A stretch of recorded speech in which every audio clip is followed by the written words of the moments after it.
Considero que Berlín es el testículo de Occidente. Cuando quiero que Occidente grite, aprieto a Berlín. Nikita Khrushchev. Durante la Guerra Fría, Berlín era una isla. Su lado occidental estaba completamente rodeado por enemigos, mientras que su lado oriental luchaba para evitar que la gente cruzase. Si conseguías llegar al lado occidental, eras libre. Muchos lo intentaron y murieron. El muro separó a familias y amigos y partió el corazón de la gran ciudad en dos. La ciudad estaba llena de pasos fronterizos prohibidos como el puesto de control Charlie y la puerta de Brandenburgo. Y entonces, en la noche del 9 de noviembre de 1989, un simple error desencadena una auténtica explosión de júbilo. Mientras la gente lo celebra a ambos lados del muro, el poderoso ejército de Alemania Oriental y su servicio de seguridad, la Stasi, se peleaban por tomar posiciones y controlar el caos. Who knew? Chancellor Kohl didn't know. I didn't know. I'm not sure Gorbachev knew. Cuando los alemanes del este y del oeste corrieron a abrazarse por primera vez desde la construcción del muro, las armas no dejaban de apuntarles. Con la caída del muro, todos sabíamos que la Guerra Fría acabaría. Ahora, años después, revelamos la auténtica historia de por qué cayó el muro. Mr. Gorbachev, tear down this wall. I take pride in the words, Ich bin ein Berliner. La caída del muro de Berlín.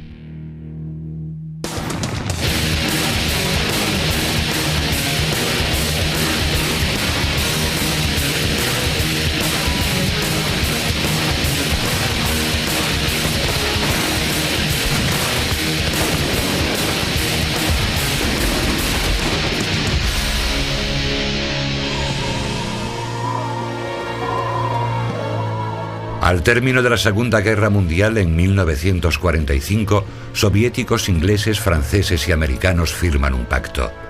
Dividen entre ellos la ciudad de Berlín y Alemania es dividida en dos países para que así no pueda entrar de nuevo en guerra.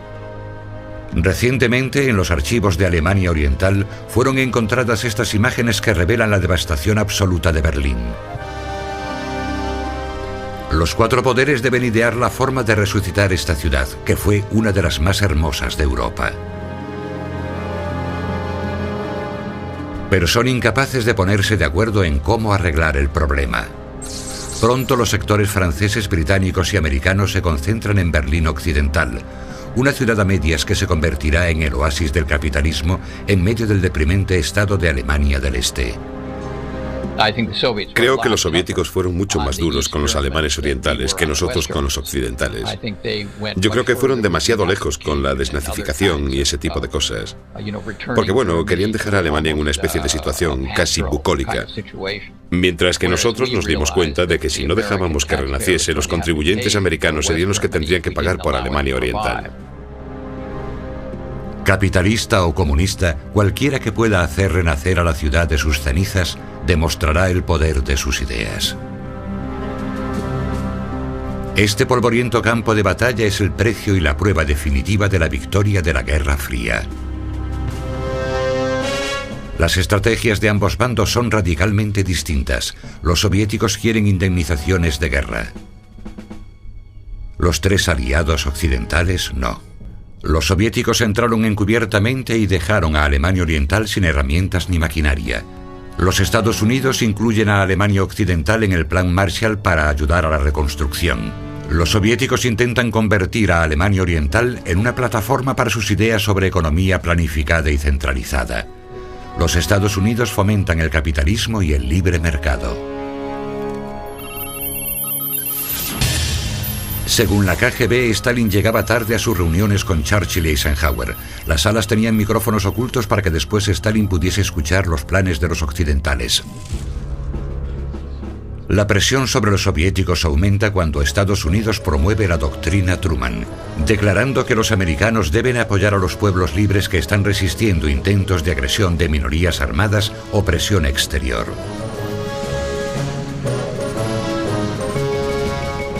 Stalin empieza a presionar. Rodea Berlín Occidental con tropas. Cierra todos los accesos a la ciudad por tierra y agua y exige que las otras potencias retiren sus tropas.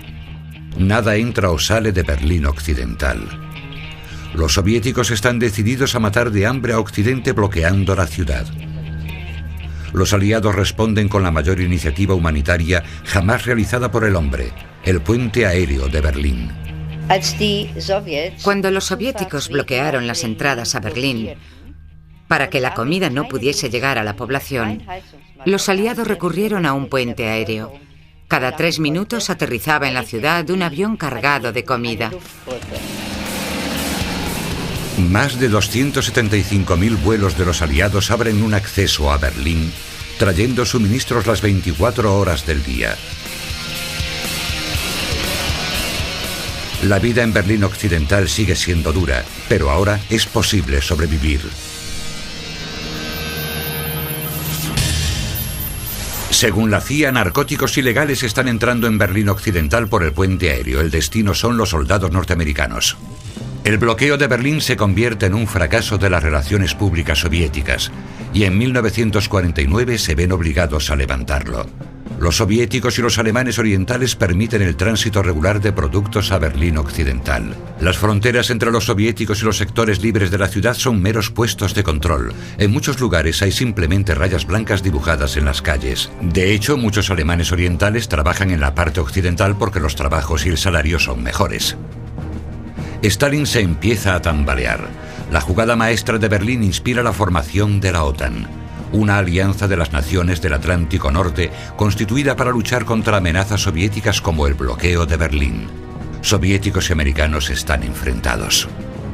Tras la muerte de Stalin en marzo de 1953, el líder soviético Nikita Khrushchev emite un ultimátum exigiendo la retirada, pero los aliados mantienen su posición.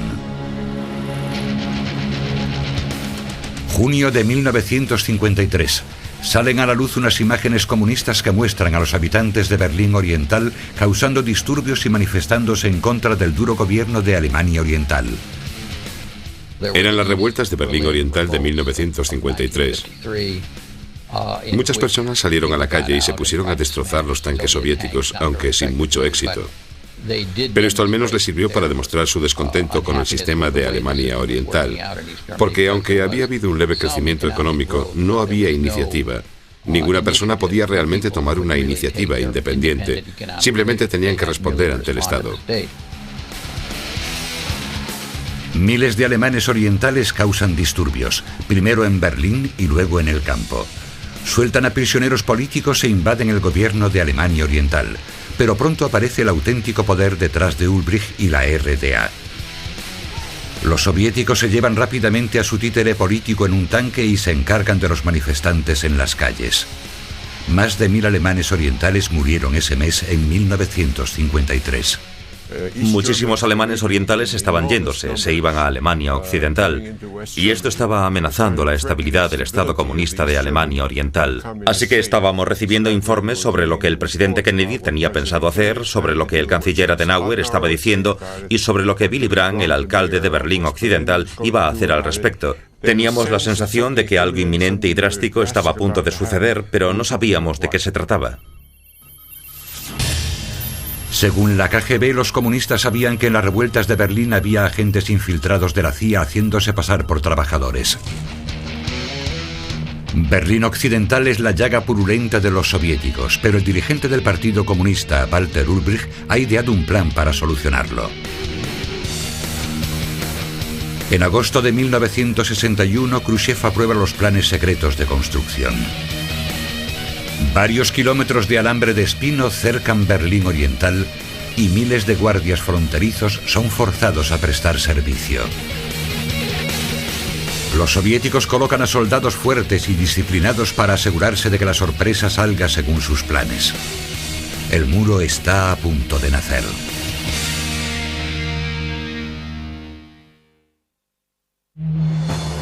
Verano de 1961. Por culpa de Alemania Oriental, todo el bloque del Este está perdiendo ciudadanos día tras día. Los líderes de Alemania Oriental, como el presidente del partido, Walter Ulbricht, suplica al Kremlin que le permita cerrar completamente la frontera. Hay gente en Alemania Occidental que quiere que movilicemos a los obreros de la construcción del Capitolio de la República Democrática Alemana para que levanten un muro. En agosto de 1961, en una maniobra que acelera la Guerra Fría más de lo que nunca hubiésemos imaginado, los rusos dan su aprobación en secreto y mandan tropas para apoyar el cierre de las fronteras. En Berlín había un ambiente de evidente tensión. Mi oficina estaba en Bonn, pero cuando era necesario iba a Berlín. Y todos los días te encontrabas con miles de personas que venían de Alemania Oriental y acababan en el campo de refugiados de Marienfelde, donde se ocupaban de ellos. Y al final les mandaban en avión a Alemania Occidental. El 12 de agosto, más de 4.000 personas huyeron de la RDA a Berlín Occidental. Parecían pájaros en desbandada. La gente salía como podía. Y entonces colocaron la trampa. A eso de las 4 de la madrugada sonó el teléfono y era mi cámara de Berlín diciéndome: Dan, será mejor que vengas aquí a la frontera y veas lo que está pasando. Yo le dije, de acuerdo, más vale que sea bueno. Así que llamé a recepción y pregunté, ¿dónde están los del servicio de habitaciones? Tengo que salir a trabajar y necesito un café ahora mismo. Y me dijeron, el servicio de habitaciones no está disponible porque nuestros empleados de Alemania Oriental no han llegado esta noche. El 12 de agosto la frontera era simplemente una línea blanca pintada en la calle. El 13 de agosto apareció el muro, un muro de hombres. Colocados a 2 metros unos de otros, estos soldados de Alemania Oriental fueron el principio de una de las estructuras más terribles de la humanidad.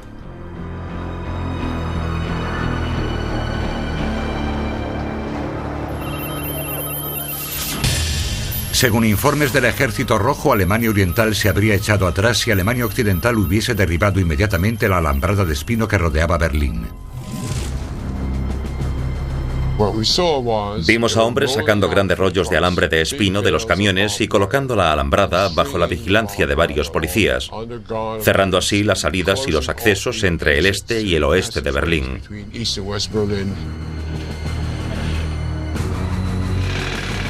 Todas las entradas están cerradas y te puede tocar en la parte buena o en la mala. El tren y el metro dejaron de funcionar. Cortaron las líneas telefónicas y un cordón de soldados dividió las calles y los edificios en 2. Los berlineses occidentales iban al sector oriental. Los orientales iban a trabajar a la parte occidental. Todo esto fue posible hasta 1961, hasta que se construyó el muro y todo cambió radicalmente.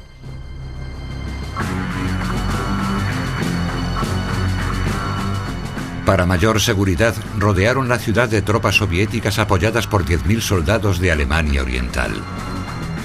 Primero, los soldados empiezan a colocar los 40 kilómetros de alambre de espino y los postes de cemento. Los bopos, soldados de Alemania Oriental, fueron obligados a servir como muro humano y los guardias se dedicaron a pegar martillazos a las aceras para colocar los postes.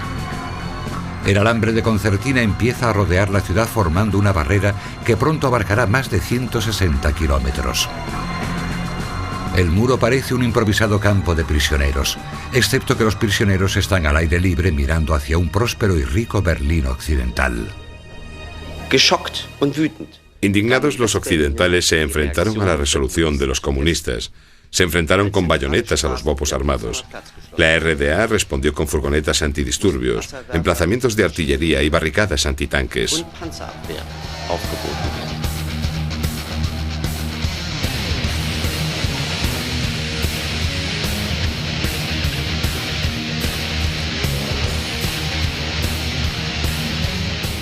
Incluso la puerta de Brandenburgo, un símbolo emblemático en el centro de todo, se convierte en nido improvisado de ametralladoras y en puesto de observación clandestino.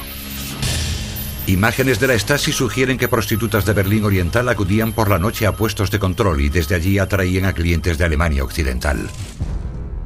Al final de la noche del 13 de agosto de 1961, que acabó conociéndose como el Domingo de la Alambrada de Espino, el afilado contorno del muro ya está colocado y los alemanes orientales anuncian que la frontera está protegida. Ulbricht declara que este muro de protección antifascista supondrá un duro golpe para los capitalistas, pero ahora las privaciones que sufrió Berlín Occidental durante el bloqueo y el puente aéreo serán experimentadas por Berlín Oriental y la Alemania del Este. El oeste prospera y el este comienza su lucha.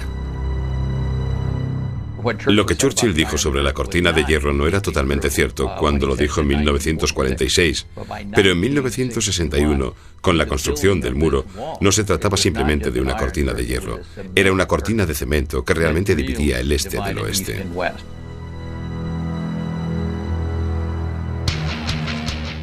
Justo después del domingo de la Alambrada de Espino, se producen huidas a un ritmo trepidante. El muro está altamente vigilado por los bopos, pero ni siquiera ellos son inmunes a la fiebre de fuga que arrasa el este. Un cámara consigue filmar una imagen increíble de un joven soldado de la RDA saltando la Alambrada de Espino. En los primeros días del muro había muchos agujeros por los que escapar. Había agujeros en la alambrada y las patrullas permitían que las personas huyesen hacia la libertad. Uno de los métodos de huida más populares y también uno de los más terribles consistía simplemente en saltar de un edificio. Según informes de la CIA, no todos los que escapan son ciudadanos, muchos son espías que cruzan la frontera con la ayuda de los bopos. El muro destruye literalmente muchos barrios, dividiendo plazas y edificios.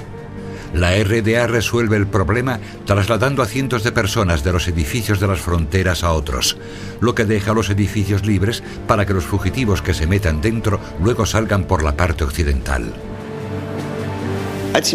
Como la gente estaba escapando por la parte occidental del edificio, la RDA selló la planta baja. Enseguida la gente empezó a saltar desde el segundo piso, y cuando sellaron esas ventanas lo hicieron desde el tercero y el cuarto piso. La gente lanzaba colchones desde las ventanas para tirarse encima de ellos, o bajaban con cuerdas y sábanas.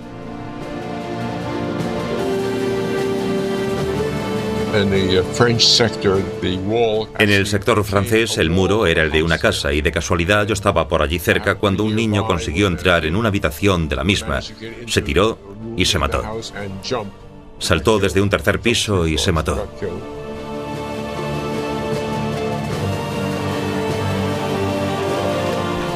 A menudo los habitantes de Alemania Occidental ayudan a los fugitivos. Los bomberos usan redes de rescate y salvan a algunos de herirse o morirse en los adoquines de la acera. Antes de la construcción del muro, en torno a 160 personas murieron intentando escapar a Occidente. Con el muro ese número subió como la espuma.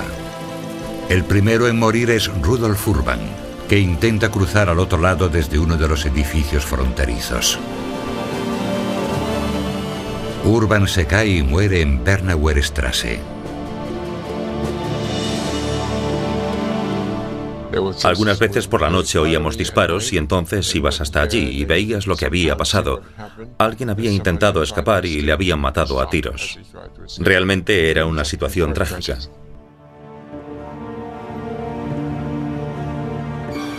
Ahora ya están colocados los primeros bloques de cemento desprendidos del muro y los edificios que utilizaron los fugitivos están totalmente cerrados. Usando rutas que recientemente han sido reveladas, aquellos que quisieran escapar tendrían que ser mucho más listos o mucho más valientes. ¿Encontrarán caminos secretos para llegar a Occidente o deberán enfrentarse al muro?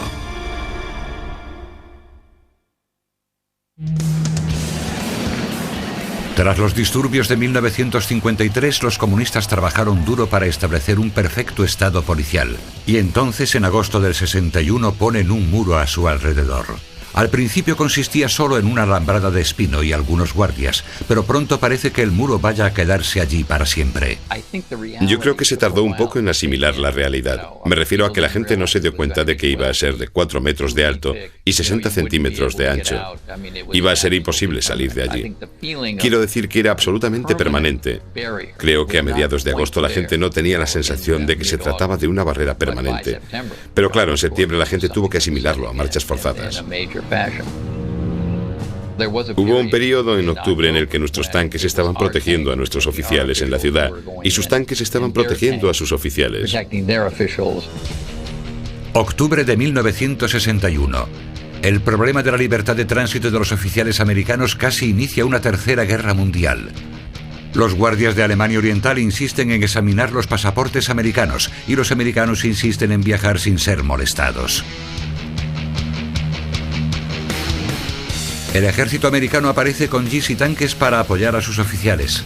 Y enseguida los soviéticos invaden la ciudad con 10 de sus tanques para enfrentarse a otros 10 tanques Patton americanos en el puesto de control Charlie. El enfrentamiento en el puesto de control Charlie fue realmente uno de los momentos más peligrosos de la Guerra Fría. Con esta confrontación el mundo se estaba exponiendo a una guerra nuclear. Nunca antes los soldados soviéticos habían apuntado sus armas contra los americanos y viceversa. La tensión era casi insoportable.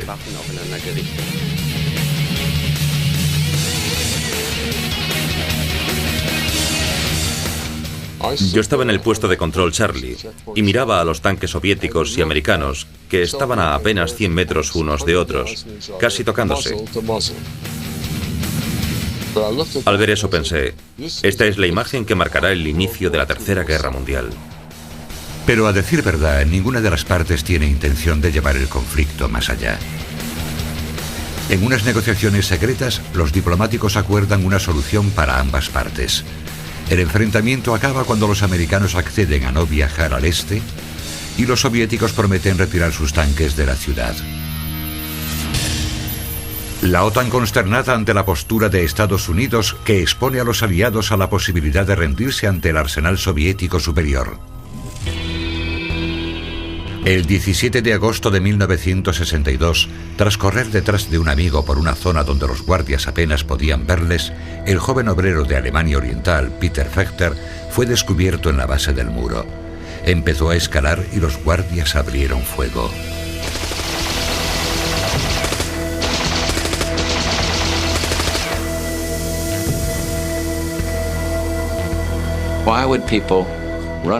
¿Por qué la gente correrá en busca de la libertad sabiendo que la policía de Alemania Oriental les disparará en tierra de nadie?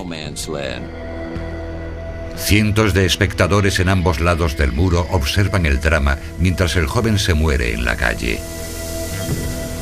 Los berlineses de la parte occidental no pueden llegar hasta él. Los bobos de la parte oriental tienen miedo de que los americanos les disparen. Dispararon a uno de ellos, le dejaron desangrarse hasta morir y luego se lo llevaron. Un símbolo para aquellos que buscaban la libertad. Así, Peter Fechter muere al pie del muro de Berlín. Los berlineses occidentales están indignados por la actuación de los americanos. Por tanto, el presidente John Kennedy se pone a trabajar duro para ganarse otra vez su apoyo y motivación. There are many people in the world who really don't understand, or say they don't, what is the great issue between the free world and the communist world. Let them come to Berlin. On the way. Cuando estaba subiendo las escaleras para salir al balcón, le dijo a su intérprete alemán: no se me dan muy bien los idiomas, pero ¿qué podría decirles en alemán que les gustara oír? All free men, wherever they may live, are citizens of Berlin. And therefore, as a free man, I take pride in the word, Ich bin ein Berliner. Ich bin ein Berliner. Soy un berlinés. Y entonces la gente se volvió loca. Creo que, excepto la crisis con Cuba, Kennedy reconocería que este fue uno de los periodos de mayor tensión de su gobierno. La gente intenta salir de allí de todas las maneras posibles. Los alemanes orientales atraviesan corriendo los puestos de control. En algunos casos, roban autobuses o taxis. A veces lo consiguen, pero otras mueren en las barreras o como consecuencia de los disparos de los popos. Según informes secretos de Alemania Oriental, las barreras fueron modificadas para evitar que la gente pudiera saltárselas en coche y que se añadieron barrotes verticales para evitar que la gente se metiese por debajo. Durante un tiempo, el alcantarillado de Berlín sirve como ruta de huida. Todo el sistema de alcantarillado ofrece una ruta de huida para aquellos que pueden soportar los olores y el estrecho espacio de las antiguas cañerías.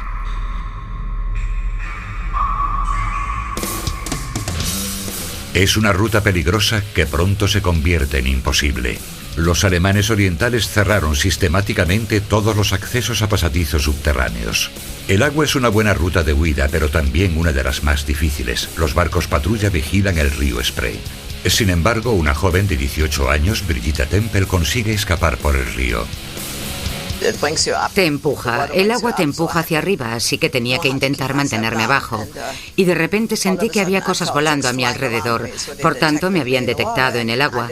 No me di cuenta de que me estaban disparando. No me dieron en la columna, pero recibí 3 tiros en las piernas. Brigitte fue una de las afortunadas. La policía británica estaba al otro lado cuando salí del agua, en bragas, sujetador y una blusa. Uno dijo, ¿qué clase de sirena tenemos aquí? Y yo simplemente me desmayé. Cada vez que encontraban una nueva ruta de huida, el este desarrolla una medida de contraataque. En total, el muro fue 4 veces revisado y reconstruido durante la Guerra Fría. La CIA construye un túnel secreto debajo del muro con sistemas de escucha. Un topo de la KGB revela su existencia a la Stasi, que discretamente lo destruye. Muchos piensan que el muro de Berlín era simplemente un muro de cemento, pero de hecho en algunos lugares era un amplio sistema de 180 metros de ancho que se convirtió en la perfecta máquina de matar. En 1961 estaba formado principalmente por alambre de espino y bloques de hormigón. Más tarde el muro tenía otras barreras como los pinchos de acero conocidos como hierba de Stalin, que servían para capturar a los fugitivos y atravesar su cuerpo. En los 70 colocaron búnkers llenos de guardias con órdenes directas de matar a los fugitivos. Después vino una barrera con cientos de perros de ataque atados a ella y luego unas minas enterradas en una franja de arena blanca para que se pudieran ver bien las huellas de los fugitivos. Focos extremadamente brillantes iluminaban día y noche las trampas para vehículos y las zanjas antitanques. Justo detrás de los focos construyen una carretera especial para coches militares ultrasilenciosos que fueron modificados para andar lo más sigilosamente posible. Y luego hay una valla electrificada dotada de un sistema de alarma. Suponiendo que el fugitivo consiga llegar tan lejos, se enfrenta a un muro de cemento en el lado oeste de 3 a 4 metros de altura. En la parte de arriba de ese muro hay unos tubos de amianto construidos de un material especialmente resbaladizo para que nadie pueda agarrarse con las manos o con un garfio. El muro fue pintado de blanco brillante para que así a los francotiradores y guardas de la parte este les resultara más fácil ver el objetivo. Los guardias de Alemania Oriental reciben pagas extras y medallas de honor por disparar y matar a refugiados.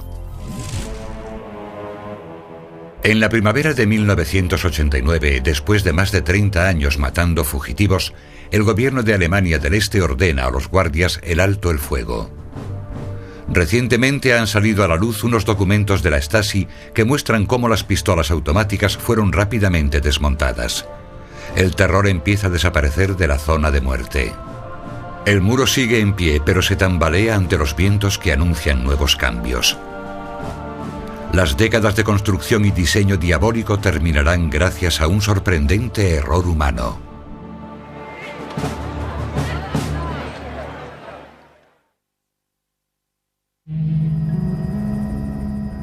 Es 1989 y la frontera de Alemania Oriental se ha llevado casi 1000 vidas.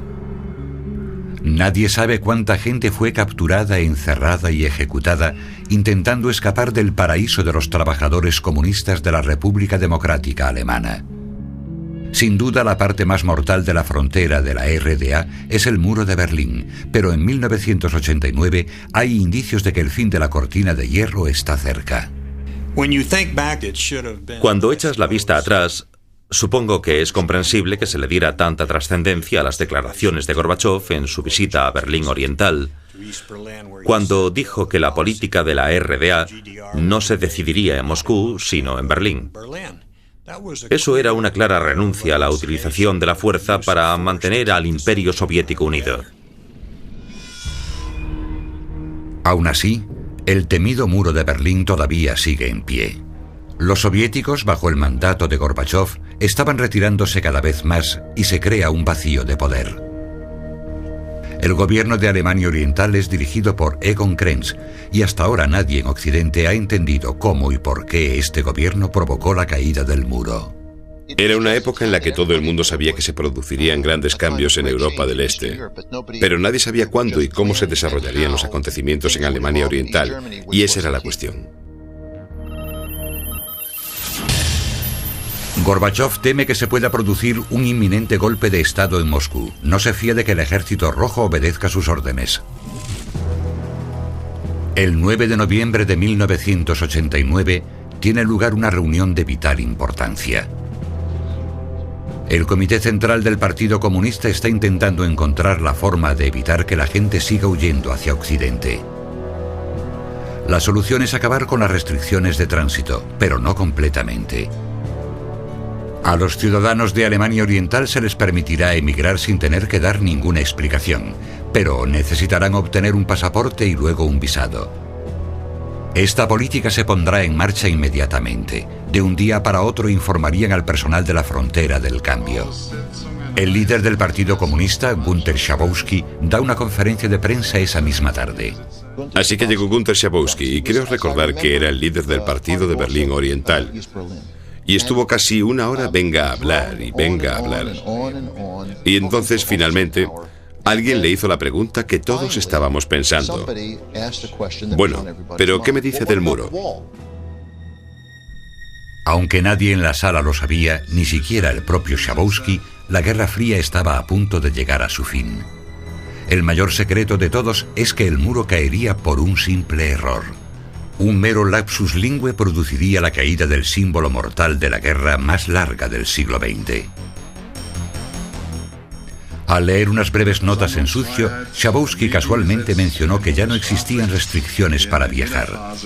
Parece ser que no se dio cuenta de que supuestamente no tenía que anunciar esto hasta que el personal de la frontera pudiera organizarlo todo.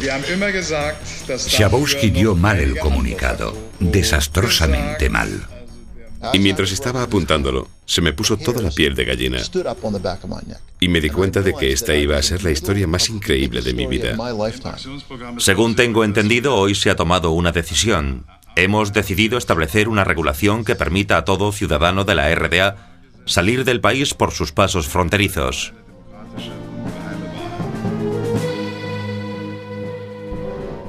El shock en la sala fue tremendo.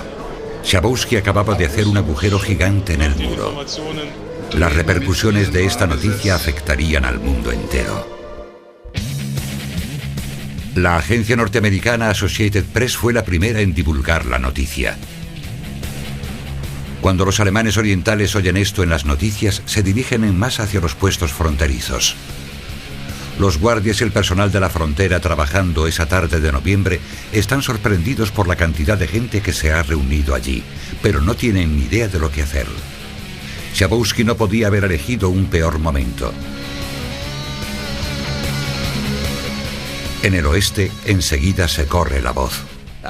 Yo no quería que Estados Unidos se aprovechase de la situación.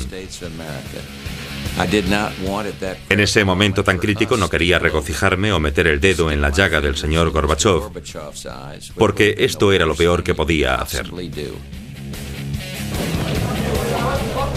Por primera vez ante una cámara de televisión, el secretario general de Alemania del Este, Egon Krenz, habla sobre el comunicado. Tuve que decidir si cerrábamos la frontera completamente de manera que nadie pudiese pasar, lo que implicaría el uso de tanques, o dejábamos que todo siguiera su curso y la abríamos. Como no había ninguna orden escrita, ni tampoco las patrullas fronterizas estaban preparadas, la situación parecía bastante caótica.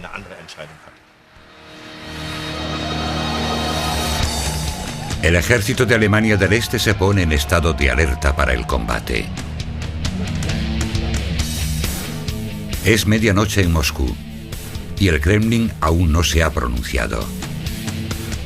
Los agentes de la KGB en Berlín Oriental parecen incapaces de obtener una respuesta de sus mandos. El ejército de Alemania Oriental se prepara para subsanar el error de Schabowski y hacer lo necesario. Pero durante varias horas esa noche, nadie parece estar ocupándose de los pasos fronterizos del muro.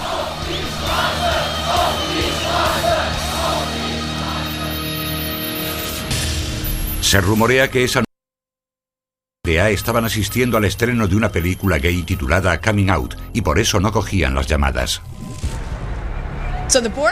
Así que los guardias fronterizos están simplemente ahí, de pie, sin saber qué hacer, y entonces decenas, luego cientos y luego miles de berlineses orientales curiosos, luego nerviosos y luego quizá cada vez más enfadados, van llegando a los puestos de control. Y finalmente los guardias fronterizos se rinden y les dicen, vale, pasad, y la barrera se abre.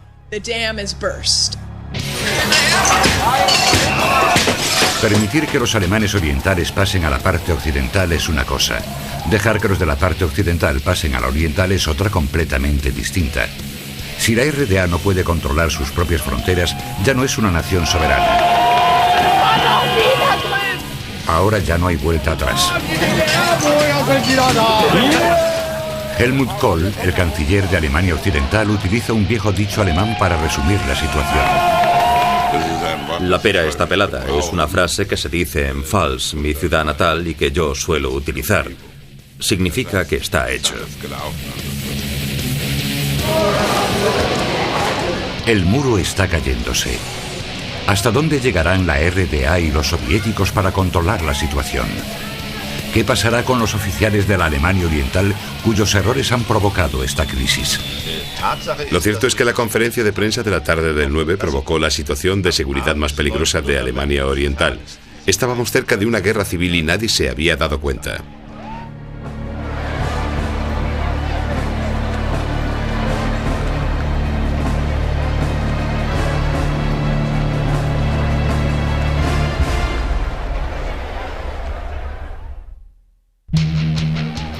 El 9 de noviembre de 1989, en el muro de Berlín, la historia cambió radicalmente. Debido a una serie de errores, empezando por el desafortunado comunicado sobre el cese de restricciones de tránsito, ahora se está haciendo peligrar la posición de los guardias fronterizos. El líder del Partido Comunista de la RDA, Egon Krenz, se está dando cuenta ahora del peligro que corre. Años después, los historiadores desvelan la verdad. La conferencia de prensa del 9 de noviembre de 1989 fue un error. Fue un error humano que cometió uno de los líderes de Alemania Oriental. Se suponía que no tenía que haber pasado así. A la 1 de la mañana se produce un grave enfrentamiento cerca de la puerta de Brandenburgo. Los occidentales se dirigen al este y desafían a los guardias. Los comunistas tienen que actuar rápido. El país se está desmoronando bajo sus pies. Algunas entrevistas realizadas en la posguerra desvelaron que aquel día las tropas de la RDA recibieron órdenes de permanecer en estado de alerta para el combate en Berlín. Yo fui hasta la puerta de Brandenburgo y ya había gente en el muro. Los popos intentaron echarles con mangueras, pero ellos no se movían. Cientos de berlineses orientales pasaron la frontera y cientos de berlineses occidentales fueron en dirección opuesta. Gente que no se conocía de nada se abrazaba y gritaba: ¡es increíble! Una sola muerte hubiera sido una señal, y yo lo sabía. Tenía que tomar una decisión. ¿Habrá derramamiento de sangre o se resolverá pacíficamente? Desesperados por demostrar que Alemania Oriental seguía estando bajo control, el ejército de la RDA manda escuadrones de soldados para controlar el caos en la puerta de Brandenburgo. A las 3 de la madrugada consiguen hacer retroceder a la multitud y finalmente despejan la plaza. Pero ya es demasiado tarde. El muro se enfrenta a su inminente destrucción. Esa fue una de las primeras cosas que pasaron. La gente enseguida se puso a dar martillazos en el muro. Yo me acuerdo que al día siguiente la gente estaba dando martillazos desde ambos lados. Y era fantástico porque estaban rompiendo el muro por los dos lados. Y al final se encontraban y tocaban a los del otro lado. Fue increíble ver cómo la gente simplemente se lanzó sobre el muro desde ambos lados, destrozándolo. Nadie sabía cómo responderían ante este nuevo asalto el ejército de la RDA y la policía secreta. La KGB y el ejército soviético les apoyaban. Era fácil imaginar que responderían muy duramente a esta provocación. Nunca sabremos lo que hubiera hecho Moscú. No sabremos si Gorbachov hubiera apoyado la represión o la apertura del muro. Si hubiese habido otras fuerzas en Moscú, particularmente militares, probablemente hubiesen optado por una ofensiva. ¿Quién lo sabía? ¿Quién lo sabía? El canciller Kohl no lo sabía, yo no lo sabía, no estoy seguro de que Gorbachov lo supiera. Estoy completamente seguro de que ni Mitterrand ni Margaret Thatcher lo sabían. No sabíamos cómo todo este enorme acontecimiento afectaría al orgullo del ejército soviético, teniendo en cuenta el sentimiento nacionalista que tenía el imperio soviético. Y ahí estaba, desmoronándose justo delante de sus narices. ¿Cómo reaccionarían? Nadie lo tenía claro. El exjefe de la Stasi, el secretario general Krenz, teme el arresto de sus excompañeros del Servicio de Seguridad por órdenes del Kremlin. El gobierno central de la RDA emite una resolución final sobre los acontecimientos de esa noche. A partir de las 8 de la mañana, las normas de tránsito entrarán en vigor. No se realizará ningún otro viaje gratis a Occidente ni ningún viaje más al este. El gobierno oriental está decidido a no ser ignorado por sus ciudadanos. Mientras tanto, la realidad y la retórica comunista se mueven en direcciones opuestas. Las cosas pasaban tan despacio que sencillamente la gente tomó el control de la situación y derrocaron al gobierno.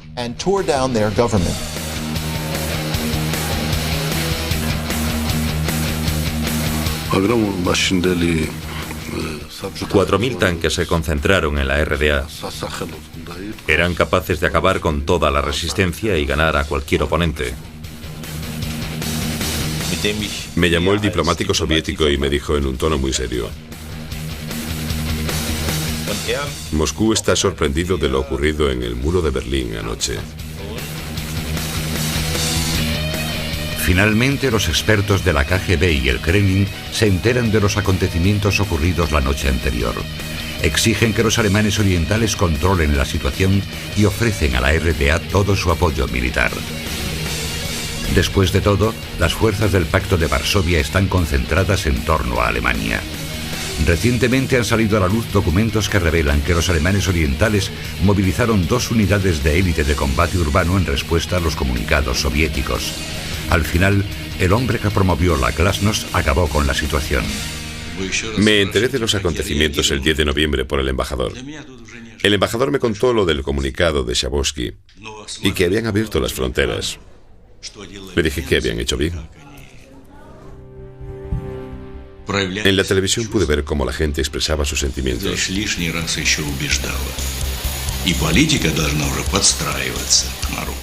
Esto demostró que la cuestión de la unificación de Alemania había alcanzado un nivel superior, el nivel de la gente. Finalmente, los alemanes orientales se rinden y se retiran. Como todos los demás, los soldados y los guardias fronterizos se unieron al ambiente de libertad y celebración. Hablé con Kashamashov. Me dijo: camarada Krenz, el liderazgo soviético le felicita por su valiente decisión de abrir el muro anoche. Milagrosamente, líderes del Partido Comunista como Egon Krenz estaban siendo felicitados por los soviéticos. La guerra había terminado. La guerra más larga del siglo XX. Con la caída del muro de Berlín se había puesto fin a la Guerra Fría. Berlín, destrozada por décadas de sufrimiento en las líneas de combate, se convierte en el escenario de múltiples celebraciones.